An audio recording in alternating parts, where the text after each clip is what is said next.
Quando surge o nosso palestra imponente, como vocês estão, rapaziada? Palmeiras venceu o Corinthians no derby difícil, superioridade do Palmeiras não refletiu no placar. O Palmeiras venceu só por 2-1, mas logo no primeiro tempo poderia ter feito muito mais gol.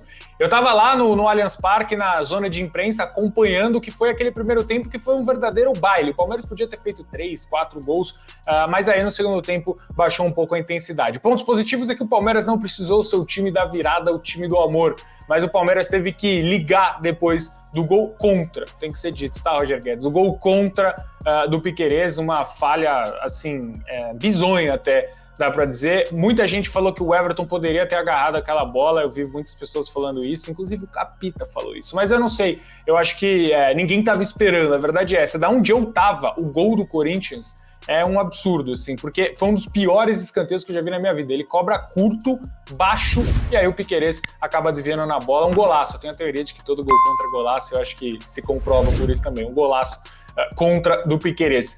No primeiro tempo, vamos falar um pouquinho aqui do jogo em partes. O primeiro tempo do Palmeiras foi perfeito.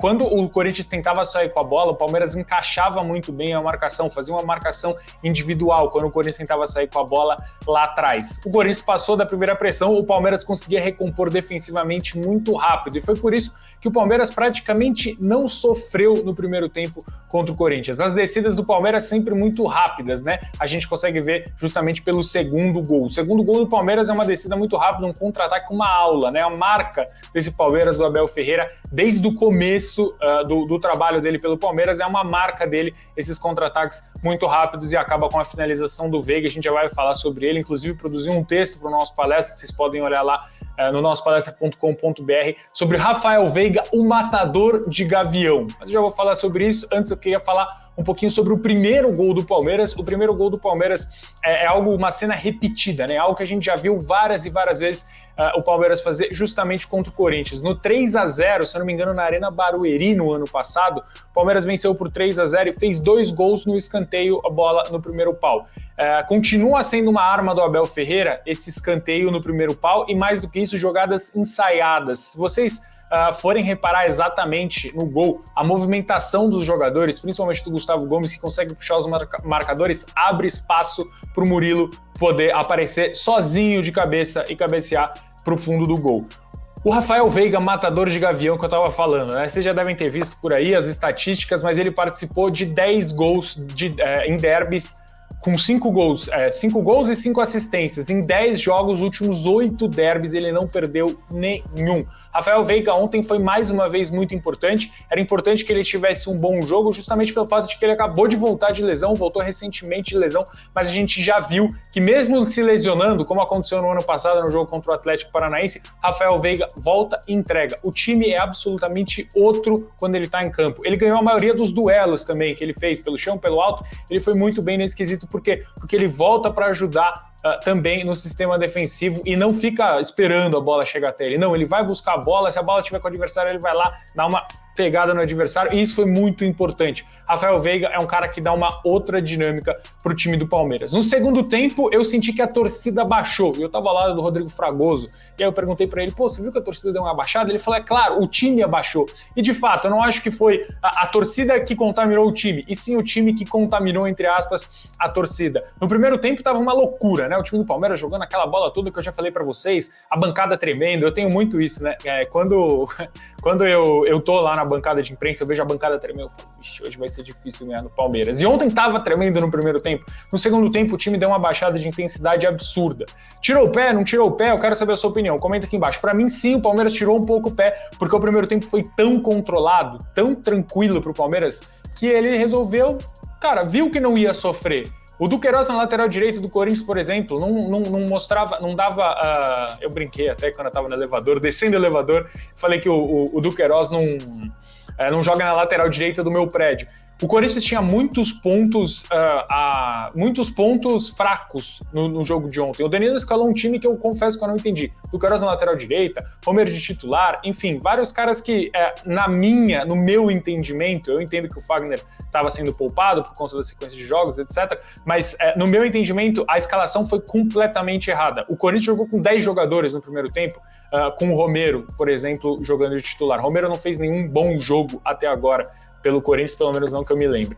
Eu acho que não participou de nenhum gol, inclusive, nenhum gol, nenhuma assistência. Enfim, o Palmeiras viu isso no primeiro tempo, e no segundo tempo voltou um pouco mais tranquilo, um pouco mais calmo, e não estava marcando mais tão em cima, não estava tentando roubar a bola, sair em velocidade. O Palmeiras se acomodou, entre aspas, acho que a gente pode dizer assim, até porque tudo que faltou de intensidade para o Palmeiras no segundo tempo, tudo que faltou de intensidade para o Palmeiras no segundo tempo, faltou de qualidade para o Corinthians. O Corinthians não teve qualidade absolutamente nenhuma ontem. Só que o perigo do derby é justamente isso. Mesmo com um time sem qualidade, o Mauro Betting fala, né, que o clássico iguala os desiguais. E ontem não igualou, foi um derby muito desequilibrado, mas poderia ter igualado no placar, porque depois do gol contra que acontece, o Palmeiras tem que reacender, o Palmeiras tem que responder. Não precisou ser o time da virada, o time do amor, mas é mais ou menos o mesmo movimento quando o Palmeiras sofre um gol muito cedo no jogo, né, como aconteceu contra o Cerro Porteño. O Palmeiras sofreu um gol e aí teve que correr atrás. Ontem o Palmeiras não precisou correr atrás do resultado, mas teve que correr atrás do possível prejuízo que poderia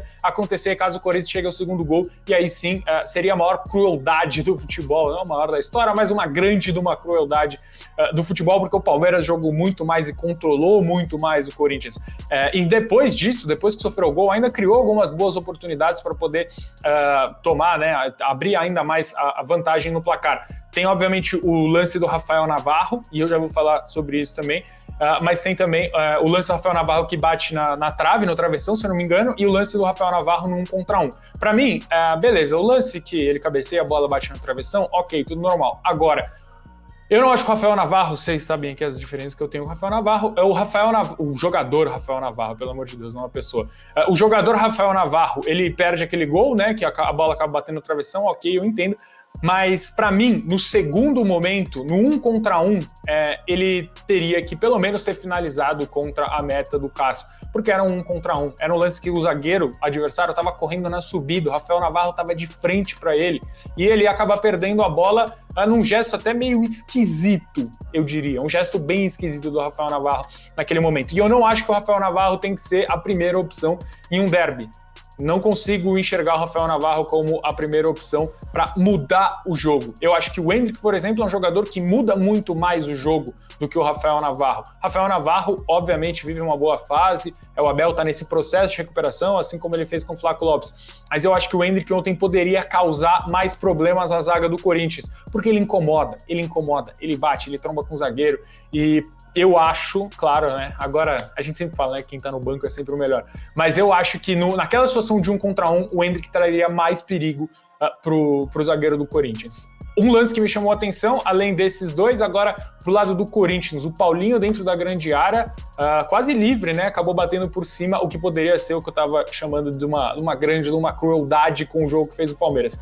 Isso para mim me chamou muita atenção, porque de novo, depois que você faz um primeiro tempo tão bom, é normal você dar uma relaxada, mas abaixar muito a intensidade a ponto de reviver o Corinthians em um lance, né, ou igualar os desiguais que eu estava falando, pode fazer com que num outro lance, num lance seguinte do Paulinho dentro da área, o Palmeiras sofra um empate num jogo que não deveria ter a menor dúvida para o empate. O Palmeiras, pelo que jogou ontem, principalmente no primeiro tempo, merecia a vitória, mereceu os 3 pontos. E foi isso que aconteceu, porque o Paulinho acabou chutando por cima do gol. Eu acho que esse jogo vai servir, obviamente, como uma moral para a temporada, pelo Palmeiras vencer o maior rival e engatar aí uma sequência já, se não me engano, é o 10º derby do Abel Ferreira. Ele venceu 6, perdeu 1 só, e empatou os outros jogos, eu posso estar enganado nesses dados, mas de qualquer forma eu acho que serve obviamente como uma moral para a temporada, mas serve também para levantar um pouco a atenção para algumas coisas que vão ser muito importantes no decorrer da temporada. O Palmeiras não é líder do campeonato, mesmo com a vitória. O Fortaleza e o Botafogo estão ali, né, brigando. O Fortaleza tem a mesma pontuação, o Botafogo tem 9 pontos, se eu não me engano, né, ganhou os 3 jogos. Agora, nesse momento em que eu estou gravando, o Botafogo está jogando com o Flamengo, que está vencendo por 2-0, mas de qualquer forma, o Palmeiras, em relação ao ano passado, que começou patinando nas primeiras rodadas, o Palmeiras já tem um início de campeonato muito forte e uma vitória muito importante contra o Corinthians. Agora, meio de semana, tem o duelo pela Libertadores da América. E vamos ver. Eu acho que o Palmeiras ainda não mostrou aquele futebol brilhante que a gente está acostumado a ver, mas é muito difícil também, a gente não pode vir aqui e falar, não, pô, porque o Palmeiras não tá jogando nada, que não sei o quê. Não é isso. Não é o futebol brilhante que a gente se acostumou a ver, não é aquela intensidade, mas a gente tem que lembrar que a gente ainda tá na terceira rodada do Campeonato Brasileiro, então tem muita água para passar por baixo dessa ponte. Importante para o Palmeiras foi vencer. 3 pontos, continua lá em cima na luta pelo Campeonato Brasileiro, agora focar na Libertadores, vencer bem na Libertadores ou vencer na Libertadores para continuar encaminhando a vaga, porque existe sim, e a possibilidade é muito grande do Palmeiras ser líder geral da Libertadores da América, e a gente sabe que isso faz uma baita diferença, decidir no que o Abel Ferreira chama de chiqueiro no Allianz Parque, tá certo? Rapaziada, espero que vocês tenham gostado desse vídeo. Se você gostou, deixa o seu like, inscreva-se aqui no canal da nossa palestra, tem muita gente nova chegando, como vocês viram aqui meu nomezinho, eu sou o Celso Ardengue, a gente tem as nossas lives, teremos live de rodada hoje, fim da rodada do Campeonato Brasileiro, às 9 horas da noite. Eu te espero lá e, claro, te espero em todos os outros vídeos do nosso palestra. Tá certo? Se você gostou desse estilo de vídeo, deixa o seu like, se inscreve, deixa um comentário, pode me xingar, fica à vontade. E se você gostou, não esquece de se inscrever e ativar o sininho, muito importante. Tá certo? Beijo, tamo junto, aquele abraço e eu fui!